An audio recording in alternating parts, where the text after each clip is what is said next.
tayo ng mga regalos. Adubuhin lang natin ito. Kaya pa yung kaya pa natin yung kalamansi.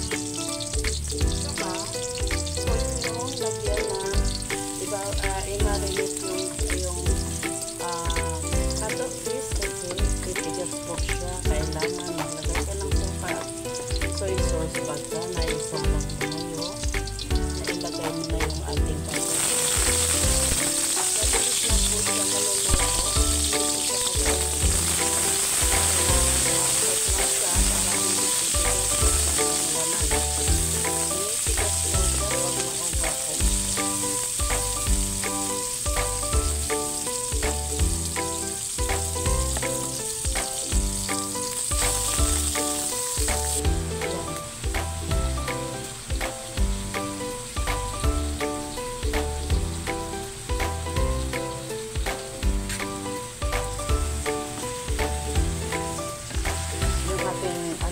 Nasa likod ng uluhan natin kaya napapakan minsan nakakaroon ng shadow.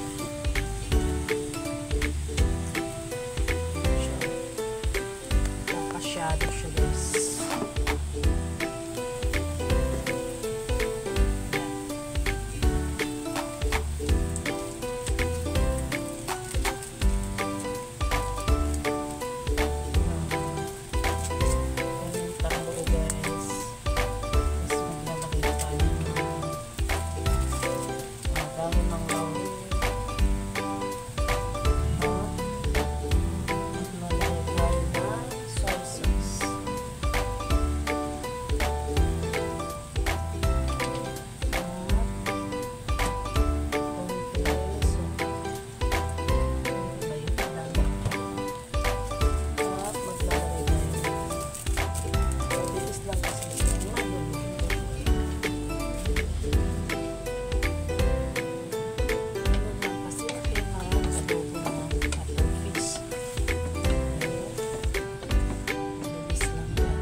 Kabataan po, yung mangingisda, sinasalubong namin yun.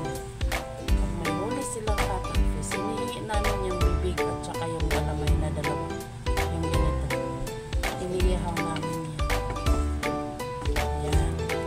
Pakuloyin lang natin sa gilid. At yan po ay pwede. Diba? Ganun lang kabilis.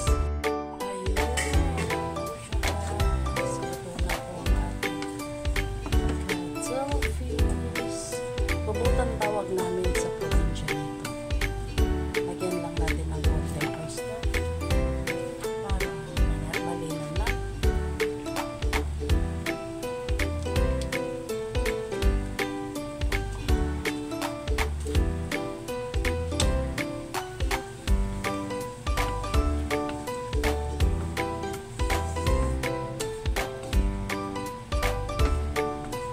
So, hindi natin siya nilagyan ng tubig guys.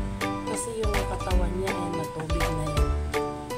Hindi na po nagsasabaw siya. Sarili lang niya yan. Nilagay lang natin ay soy sauce at suka. So, pakuluin lang natin sa ulit para sa oyster sauce.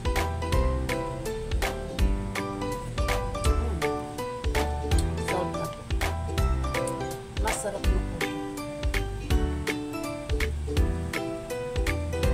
Maraming salamat sa lahat ng nanonood. Sana nagustuhan niyo ang ating video ngayon, ang ating adobong